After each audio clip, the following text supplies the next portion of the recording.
Let's call on our starting lineup from our defending champions, the Lady Stags of San Sebastian College. Team captain with jersey number 1, Rizabel Devanadera. At number 4, Charis Vernon Ancheta. Best attacker with jersey number 11, Lawrence Ann Latigay. Jersey number 12, Annalyn Joy Benito.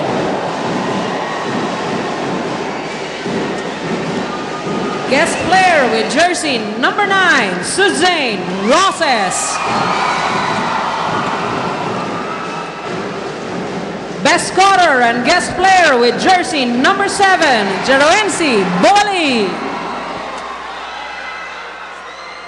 Libero and best receiver of the conference, number 8, Margarita Pepito.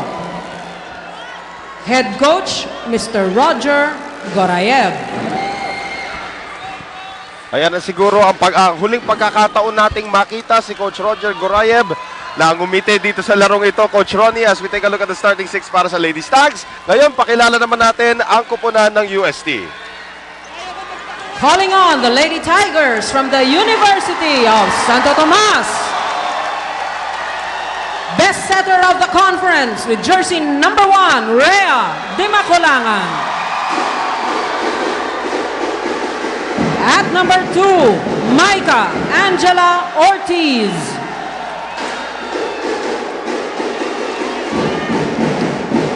Team captain and best blocker of the conference, Aiza Maizo.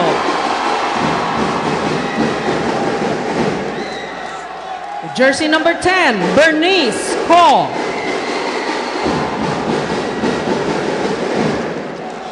Guest player with jersey number 9, Michelle Carolino. Guest player and MVP of the conference, Mary Jean Balse. Libero, number 6, Jessica Curato. Head coach, Mr. Shaq De Los Santos. The best of luck to both teams. Now look at how loose UST is coming into this game, and Bernice Ko gets her second consecutive start. Naalala po natin, it was Judy Ann Caballero who started game number 1. It was not successful for UST. Bernice Ko gets the start here for the Lady Tigers in the pivotal game 3. At eto na po mga kaibigan, ang hinihintay ng lahat. Kung sino po magwawagi dito, kakaway muna ako. Ayan, kung sino po magwawagi dito, siya po ang magiging kampiyon nitong ating 2009 Shakey's V-League First Conference. Ayan na, yan ang trophy, Coach Ronnie. Nice. Nice.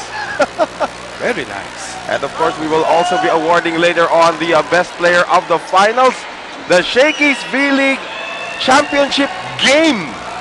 Matagal na tayo di nakakarinig ng championship game, usually championship series, but it has come down to this, only one game to determine who will win this conference.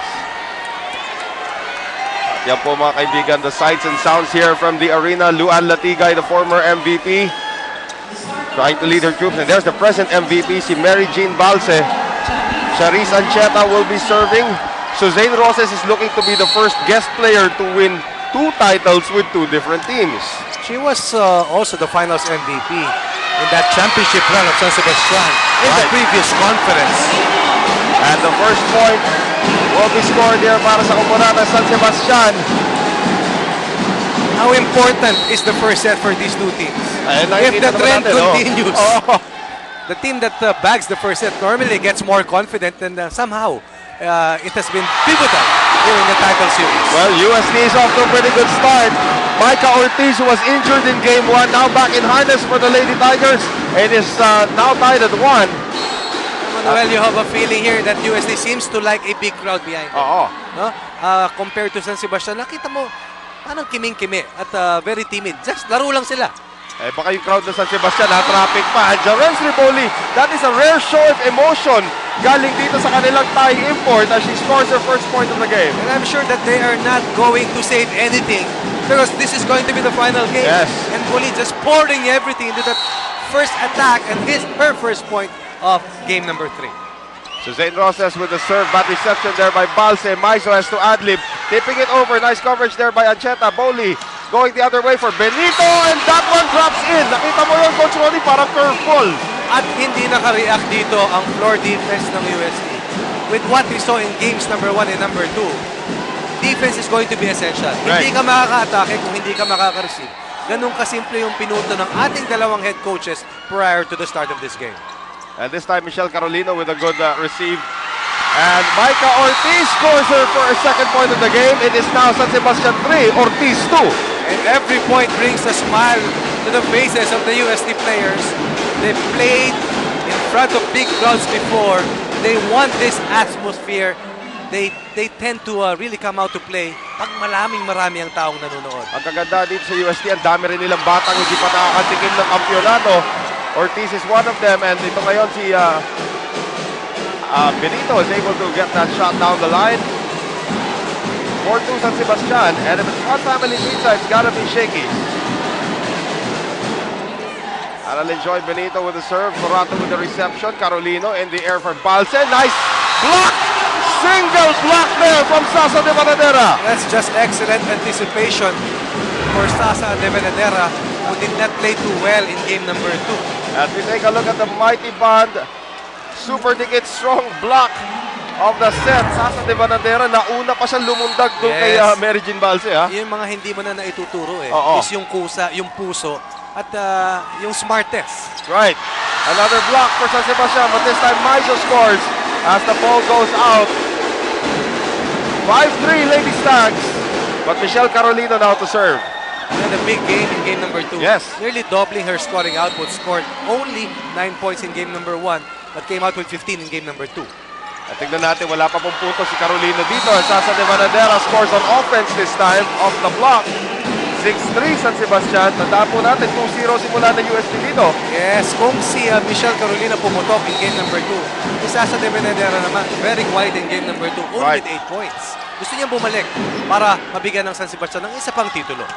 And here's Balse getting it across. Ancheta, the quick set again to De Banadera.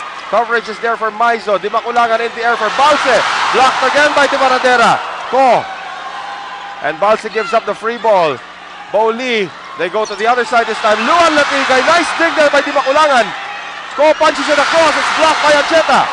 Long rally here. Maizo blocked again by Latigay. Here's the setup now for Balse. Off the block. And the MVP gets her first point of the game. Once again, every point scored by UST brings a huge cheer sa kanilang mga followers dito. And that's the Power Spike brought to you by Cherry PGM, the first and only multivitamins for teens.